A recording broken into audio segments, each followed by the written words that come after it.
తల్లిదండ్రులు కావాలని మీ కలను సాకారం చేసుకోండి. ఓఎస్ఎస్ ఫర్టిలిటీ వారి తక్కువ ధర సంతానోత్పత్తి చికిత్సతో అపాయింట్మెంట్స్ కొరకు కాల్ చేయండి 7825893604.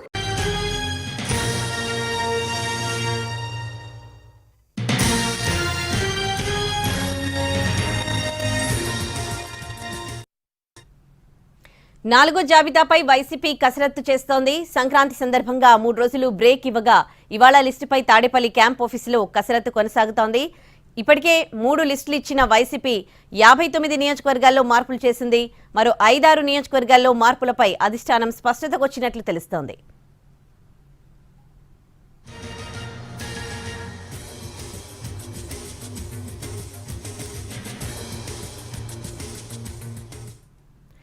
వైసీపీ 4వ జాబితా మరికొద్ది రోజుల్లో రిలీజ్ చేయనుంది. సో దీనికి సంబంధించి కసరత్తు మొదలుపెట్టింది. ఇక 4-5 స్థానాల్లో మార్పులు ఉండవచ్చన్న వార్తలు వినిపిస్తూ ఉన్నాయి. ఇదే అంశానికి సంబంధించి పూర్తి డీటెయిల్స్ మా ప్రతినిధి రెహానా లైవ్ లో అందిస్తారు. రెహానా, 4th లిస్ట్ లో చేంజెస్ కి సంబంధించి అప్డేట్స్ ఏంటి? దీని ఎఫెక్ట్ ఏ విధంగా ఉంటుంది అనుకోవచ్చు? ఉదయశ్రీ, ఇప్పటి వరకు 3 జాబితాలను వైసీపీ విడుదల చేసింది. 3 జాబితాల్లో మొత్తంగా 59 అసెంబ్లీ, లోక్సభ నియోజకవర్గాల్లో మార్పులు చేర్పులు చేశారు. ఈ 59లో 50 అసెంబ్లీ సెగ్మెంట్లు కాగా 9 లోక్సభ స్థానాలకు సంబంధించిన మార్పులు ఉన్నాయి. ఇక పండుగ సందర్భంగా, సంక్రాంతి పండుగ సందర్భంగా 3 రోజుల పాటు బ్రేక్ వచ్చింది. కసరత్తుకు సంబంధించి మరొకసారి ఇవాళ సీరియస్ గానే కసరత్తు కొనసాగే అవకాశం కనిపిస్తా ఉంది. ప్రధానంగా ఎంపీ స్థానాలకు సంబంధించి మనం చూసుకున్నట్లయితే మొత్తంగా 25 లోక్సభ స్థానాలుంటే ఇప్పటి వరకు దాదాపు 9 సెగ్మెంట్లకు సంబంధించి అనౌన్స్ చేశారు. అదేవిధంగా 2 స్థానాల్లో కొనసాగింపు ఉంటుంది. రాజంపేట మిథున్ రెడ్డి, అదేవిధంగా కడపలో అవినాష్ రెడ్డి, వీళ్ళకి కొనసాగింపు ఉంటుంది. సో మిగిలిన 14 ఎంపీ స్థానాలకు సంబంధించి మార్పులపై కసరత్తు జరుగుతుంది. సిట్టింగ్లను కాకుండా ఎవరిని బరిలో పెడితే గెలుపు అవకాశాలు ఎక్కువగా ఉంటాయన్న అంశాల మీద పార్టీ ఫోకస్ పెట్టింది. విజయనగరం జిల్లాకు సంబంధించి చూసుకున్నట్లయితే ప్రస్తుతం సిట్టింగ్ ఎంపీ బెల్లాన చంద్రశేఖర్ ఉన్నారు. ఆయనకి కొనసాగింపు లేదంటే మజ్జి శ్రీనివాస్ కి అవకాశం ఇచ్చే పరిస్థితి కనిపిస్తా ఉంది. ఆ 2 పేర్లు ప్రస్తుతం పార్టీలో పరిశీలనలో ఉన్నట్టుగా తెలుస్తుంది. ఇక అనకాపల్లి సెగ్మెంట్ నుంచి ప్రస్తుతం అక్కడ బీవీ సత్యవతి ఉన్నారు, సిట్టింగ్ ఎంపీ. ఆమెను తప్పించి ఆ స్థానంలో విశాఖ డైరీ మాజీ చైర్మన్ అడారి తులసిరావు కుమార్తె రమాకుమారి పేరు వినిపిస్తుంది. ఈ పేరును పార్టీ సీరియస్ కన్సిడరేషన్ లో ఉన్నట్టుగా తెలుస్తుంది. అదేవిధంగా కాకినాడ లోక్సభ నుంచి చలమలశెట్టి సునీల్ కు అవకాశం కల్పించే పరిస్థితి కనిపిస్తా ఉంది. అదేవిధంగా అమలాపురం చూసుకున్నట్లయితే ప్రస్తుతం రాజోలు ఎమ్మెల్యేగా ఉన్న రాపక వరప్రసాద్ ని అమలాపురం ఎంపీగా పోటీ చేయమని పార్టీ అడుగుతుంది. వరప్రసాద్ మాత్రం ఆయన రాజోలు నుంచి ఎమ్మెల్యేగానే కంటెస్ట్ చేస్తామంటున్నారు. సో ఇక్కడ కొంత క్లారిటీ రావాల్సి ఉంది. రాపాక ఉంటారా లేదంటే టీడీపీ నుంచి ఒక 2 పేర్లు వినిపిస్తా ఉన్నాయి. వాళ్లు వైసీపీలో చేరే అవకాశం ఉంది. చేరినట్లయితే వారిని బరిలో పెడతారని. ఇక రాజమండ్రి నుంచి మనం చూసుకున్నట్లయితే డాక్టర్ అనుసూరి పద్మలత శెట్టి బలిజ సామాజిక వర్గానికి చెందిన ఈమెను బరిలో పెట్టే అవకాశం కనిపిస్తుంది. లేదంటే వివి వినాయక్ పేరు కూడా రాజమండ్రి లోక్సభ నుంచి వినిపిస్తోంది. ఇక నర్సాపురంలో నుంచి గోకరాజు గంగరాజు కుమారుడు గోకరాజు రంగరాజు పేరు వినిపిస్తుంది. లేదంటే కృష్ణంరాజు సినీ నటుడు కృష్ణంరాజు భార్య శ్యామలాదేవి పేరును కూడా పార్టీ పరిశీలిస్తుంది. మొత్తం మీద అయితే దీనికి సంబంధించి కొంత స్పష్టత రావాల్సి ఉంది. అదేవిధంగా మచిలీపట్నం నుంచి బాలశౌరి పార్టీని వీడారు. సో ఈ స్థానంలో వివి నాయక్ రాజమండ్రిలో కనుక అక్కడిని బరిలో పెట్టకపోతే మచిలీపట్నంలో నుంచైనా బరిలో పెట్టే అవకాశం ఉంది.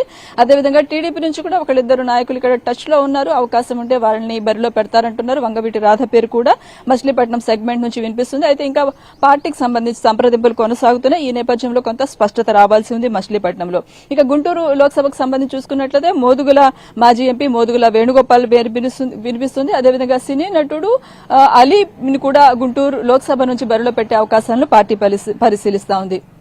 అయితే నర్సరావుపేటకు సంబంధించి ఇంకా కొంత స్పష్టత రాలేదు. కసరత్తు కొనసాగుతా ఉంది. నర్సరావుపేట నుంచి ప్రస్తుతం కృష్ణదేవరాయలు ఎంపీగా ఉన్నారు. ఆయన స్థానంలో బీసీ అభ్యర్థిని బరిలో పెట్టాలనేది పార్టీ హైకమాండ్ ఆలోచనగా కనిపిస్తుంది. అయితే పల్నాడుకు సంబంధించిన పల్నాడు జిల్లా ఎమ్మెల్యేలు మాత్రం కృష్ణదేవరాయలకే కొనసాగింపు ఇవ్వాలని అధిష్టానం దగ్గర ఒత్తిడి పెడతా ఉన్నారు. సో హైకమాండ్ ఏ నిర్ణయం తీసుకుంటుందనేది ఇక్కడ కొంత స్పష్టత రావాల్సి ఉంది. అదేవిధంగా ఒంగోలుకు సంబంధించి కూడా ఇంకా కొంత విషయం కొలికి రాలేదు. మాగుంట పార్టీలో ఉంటారా లేదంటే ఆయన కొనసాగింపు ఇస్తారా, అదేవిధంగా బాలినేని ఈక్వేషన్ ఏ రకంగా ఉంటుందనేది వైసీపీ అయితే మల్లగుల్లాలు పడుతుంది ఒంగోలు లోక్సభ సెగ్మెంట్ కి సంబంధించి.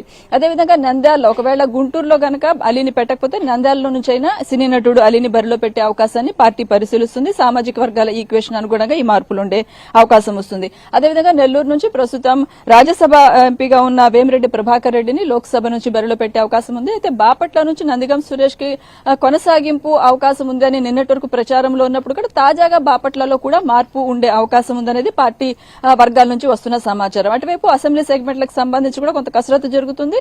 ఇవాళ రేపు దీనికి సంబంధించి సీరియస్ గానే హైకమాండ్ ఒక కొలిక్కి వచ్చి ఫైనల్ లిస్ట్ విడుదల చేసే అవకాశం ఉందనేది సమాచారం. 25 నుంచి 30 సెగ్మెంట్లకు సంబంధించి అయితే ఫైనల్ లిస్ట్ ఉంటుందనేది మనకు అందుతున్న సమాచారం. ఉదయశ్రీ, ఈ మార్పులకు చేర్పులకు సంబంధించి ఇన్ఫర్మేషన్ తెలిసిన వాళ్ళు తాడేపల్లికి క్యూ కడుతున్నారు గత కొన్ని రోజులుగా.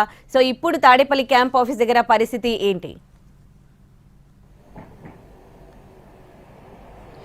సహజంగానే ఎవరికైతే మార్పులు చేయాలనుకుంటున్నారో ఆయా నాయకులు క్యాంప్ ఆఫీస్ కి వస్తా ఉన్నారు. కొంతమందికి సీఎంఓ నుంచే పిలుపులు వస్తున్నాయి, మిమ్మల్ని మారుస్తున్నాము, మీ స్థానంలో ఆల్టర్నేటివ్ మీకు ప్రత్యామ్నాయం చూపిస్తామని చెప్తా ఉన్నారు. మరోవైపు కొంతమంది వాళ్లే అంటే తమకు మార్పు ఉండే అవకాశం ఉంటుంది అనే హింట్ తోటి ఇక్కడికి వచ్చి తమను కొనసాగింపు ఇవ్వాలని పార్టీ పెద్దల్ని అదేవిధంగా సీఎంఓ అధికారులను కోరుతా ఉన్నారు. సో ఇవాళ ఉదయం నుంచి మనం చూసుకున్నట్లయితే మరి కాసేపట్లో సీఎం ఆర్థిక శాఖకు సంబంధించిన సమీక్ష చేపట్టనున్నారు. సమీక్ష అంటే బడ్జెట్ సమావేశాలు కూడా వచ్చే నెల మొదటి వారంలో ఓట్ ఆన్ అకౌంట్ బడ్జెట్ ను నిర్వహించాల్సి ఉంది. సో దీనికి సంబంధించిన కసరత్తులో ముఖ్యమంత్రి బిజీగా ఉంటారు మధ్యాహ్నం వరకు. బహుశా ఆ తర్వాత నుంచి సీఎం కూడా ఈ చేంజెస్ కు సంబంధించిన నాయకులతో మాట్లాడడము, వాళ్ళని కన్విన్స్ చేసే ప్రయత్నం చేయడము, వాళ్ళని అంగీకరింపజేయడము, దీనికి సంబంధించిన కసరత్తు మధ్యాహ్నం నుంచి కొనసాగే అవకాశం ఉంటుంది. అయితే మరోవైపు పార్టీకి సంబంధించిన కీలక నాయకులు సజ్జల రామకృష్ణారెడ్డి కావచ్చు, విజయసాయిరెడ్డి లాంటి నాయకులతోటి ఈ కొనసాగింపు సంప్రదింపుల చర్చలు అయితే కొనసాగుతున్నాయి. ఉదయశ్రీ.